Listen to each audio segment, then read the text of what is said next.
I'm Andrea, and we're here today to discuss with you the importance of teaching your child healthy nutrition when they're young.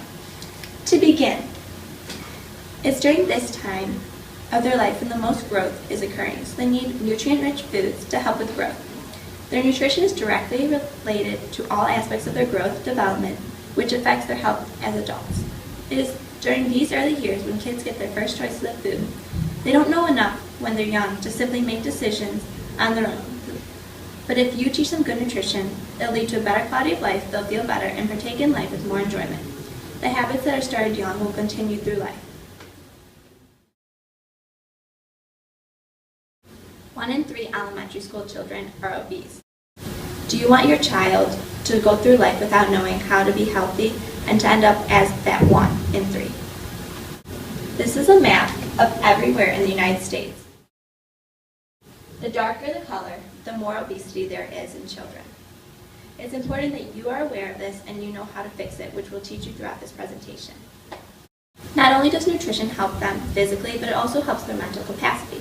Studies done on the elementary school children in Chesapeake Bay show that when the students had a nutrition breakfast, they scored better on their tests.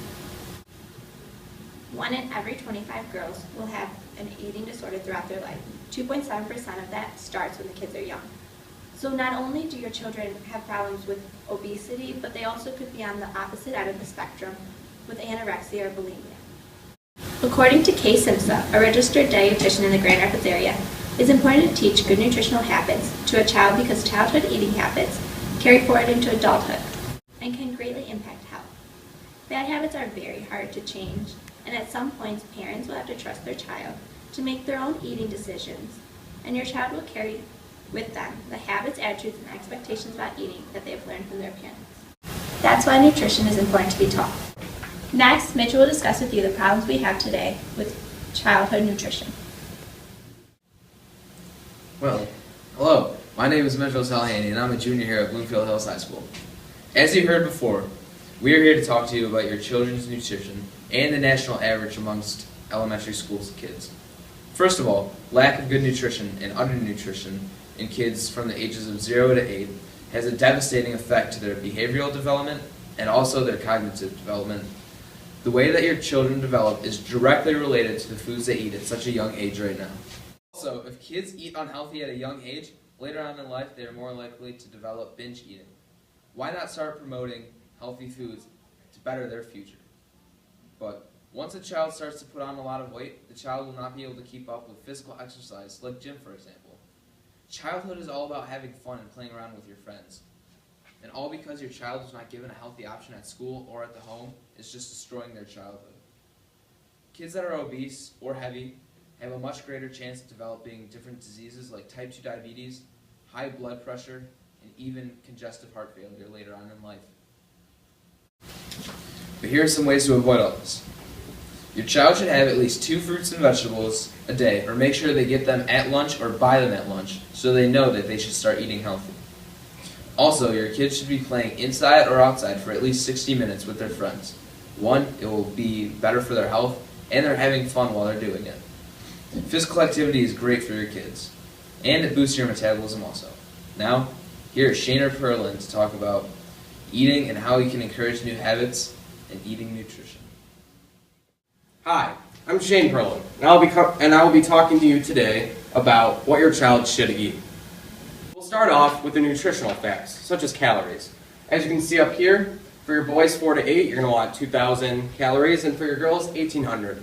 And for your girls that are getting older, 9 to 13 years old, you're going to want 2,600 calories a day, or 2,200 calories a day, and for the boys, 2,600. So now, why calories? Calories are something the body needs to produce energy for our daily functions. Let's move on to protein. So for protein, for both 4 to 8 and 9 to 13, those are your elementary school kids, and for both of them, you're going to want 10 to 30% of your daily calories to be filled with protein. Protein has many roles, including helping your child's body fight infection, convert food into energy, and transport oxygen and create cells. Healthy and common examples of protein can be found in cheese, lean meat, eggs, and even yogurt. So now, total fat. Total fat, you're going to need 25 to 30% of your child's daily calories. Fat is easily accumulated by the body and is a terrific source of energy for your kids. Fiber plays a role in the prevention of heart disease and cancer late in your life for your children. So they're going to need 25 grams as a younger age, the 4 to 8 year olds, and 36 grams for the girls in the 9 to 13-year-old age, and 31 grams for boys.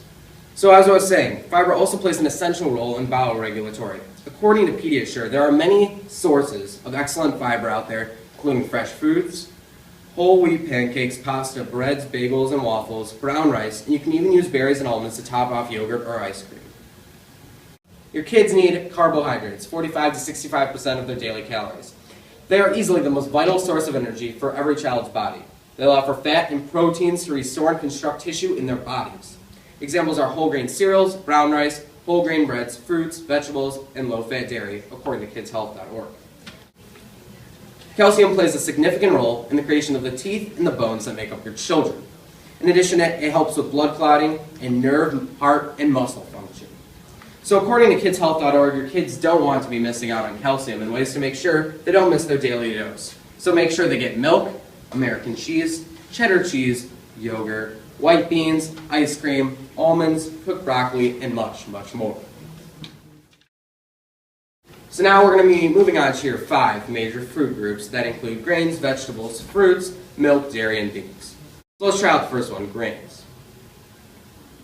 So your grains, your daily amount. So we're talking 4 ounces for the boys, 4 ounces for the girls, 5 ounces for the boys in your younger age, and then 5 ounces for the girls and 6 ounces for the boys.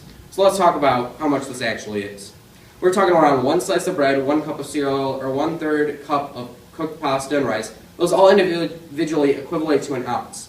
So that's talking like a cup of cereal for breakfast, 2 slices of bread at lunch to make a sandwich, and probably around a cup of rice or pasta at dinner. Those would equivalent for all your grains. Moving on to vegetables. These are measured in cups, and you're going to want 1.5 cups for your boys in the younger age, one for the girls in the younger age, and then we're going to move up to 2.5 cups for the boys in the older age, and 1 for the girls again. So vegetables. For vegetables, we're only talking around 1 cup of raw or cooked tomato slices, carrot slices, or carrot sticks, broccoli, celery sticks, or even 2 cups of raw spinach or iceberg lettuce will do the trick every day. Fruits. In order for your children to get the correct amount of the amount of food for their everyday fix, make sure they consume around 1.5 cups of fresh fruit or 100% fruit juice, or a mix of both throughout the day. Milk and dairy. Milk and dairy are a great source of protein and calcium. Get your beautiful children their daily dose of essential food, this food group, through 1 cup of milk or yogurt, 1.5 ounces of natural cheese, or 2 ounces of processed cheese, which all equivalent to 1 cup. So they can have, they should probably have around 2 cups for the younger age of milk a day, and 3 cups for the older age. The last food group is meat and beans. This is another great, this food group is packed with protein. So make sure your child or children get a combination of 1 ounce of meat, poultry or 1/4 cup of fish, dry beans, 1 egg, 1 tablespoon of peanut butter, or even a half ounce of nuts or seeds, which equal about 1 ounce of meat and beans all put together. So here is what we can do. The helpful tips to how to make healthy eating fun. Well, first, we're not going to stand here and tell you that you have to alter the whole eating style for your kids, but what we want to do is give you recommendations on what they should eat, how much of it they should eat, and what are some ways to do that. Like many concerned parents all around the U.S., you're probably thinking right now, what can I do and how? Well, it might be a lot easier than you think. First, we have to create and establish these new eating habits early, so they become natural for the kids. And even if you're starting late, it isn't impossible. On the other hand, the sooner you get your children into these healthy eating habits, the easier it will be throughout their lives. Let's go to the tips from the local dietitian, Kay Simpsa. She's a registered dietitian, and she has a lot of helpful information on what we can do. She says, parents can help their children improve their nutrition by being a good role model. Encourage slow eating by modeling that behavior and aim for regular meal times. Offer a variety of healthy food choices while limiting junk food availability. Make mealtime relaxed and enjoyable for everyone. Avoid being too controlling, and parents should not restrict or force a child to eat.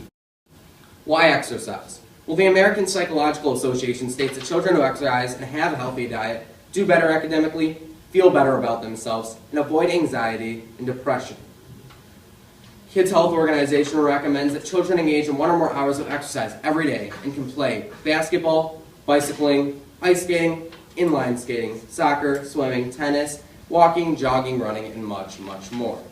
This is how you make it fun. Cook with your children and get them involved with knowing their food. Furthermore, Parents.com has an extensive list consisting of fun ways to cook and sneak in maybe those fruits or vegetables that they might not be familiar with. Some of these ways are cooking banana breads, creating cheese and fruit kebabs, yogurt-covered cereal, frozen yogurt pops, scrambled egg roll-ups because they're easy to grab, fruit smoothies, and much more to integrate the fresh fruit, protein, fiber, vitamins, minerals, and vegetables that are right into a snack or a meal. Hopefully we have provided you with enough information to help your kids' nutrition in the future.